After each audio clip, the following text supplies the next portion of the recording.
Para sa mga batang lumaki noon at sa mga kabataan ng bagong henerasyon, makinig muna kayo sa kwentong ito. Hindi para manghusga, kundi para magturo. Noon piso lang ay sapat ng kaligayahan. Handi sa tindahan, may ngiti na agad sa mukha. Chinese garter sa kalye, patentero sa kanto, piko at tumbang preso. Buong barangay kasala, walang cellphone, walang internet na hawak. Basta makalabas ng bahay, masaya ng sapat. Takbuhan sa init hanggang pawis ang katawan, pero tunay ang tawa, walang halong plastikan. Itlog na niluto, nagiging tatsulok pa para lahat ng magkakapatid. May parte sa mesa, sardinas na ulam, parang handaan kung ituring. Dahil marunong magpasalamat sa bawat pagkain. Tanghali ay tulog, utos ng magulang.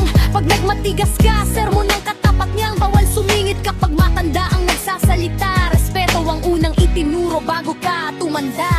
O mano ngayon, nasa tao pa rin yan kung paano haharapin ang bawat laban. Hindi gadget o pera ang sukatan ng dangal, kundi asal at respeto na dala hanggang hukay. O mano ngayon, isa ang katotohanan. Ang buhay ay hindi nasusukat sa kayamanan. Kapag buti ang puso at marunong lumingon, kahit saan makarating ay may magandang pagtutunguhan.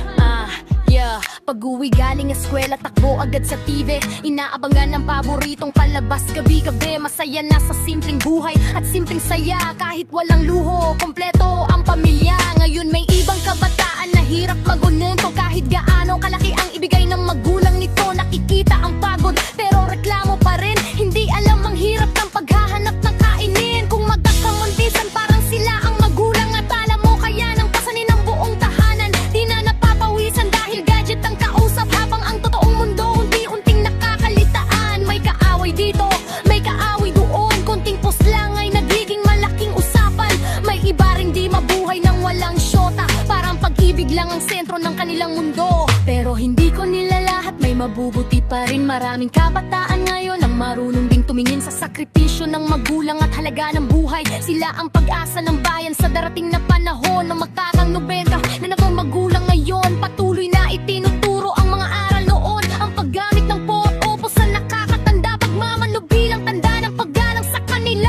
Hindi pagsagot sa magulang kapag pinagsasabihan, kundi makinig at unawain ang kanilang dahilan. Dahil darating ang araw na maiintindihan mo rin na lahat ng sermon nila ay pagmamahal din. Ang teknolohiya ay hindi naman kalaban, nasa paggamit lang kung saan ito hahantungan. Maging daan sa pangarap at hindi sa kapahamakan, upang magandang kinabukasan ng iyong makamtan. Kaya sa mga kabataan ng ngayon at bukas, huwag kalimutan ang mga aral ng nakaraan. Dahil ang ugat ng tagumpay ay magandang pasal at ang respeto ay yaman na wala kang tumbas. Ito ang kwento ng noon at ngayon, mag-aig ang panahon pero isang alunan. Maging mabuting tao saan man dalhin ang buhay, dahil nasa sarili mo kung paano ka magtatagumpay.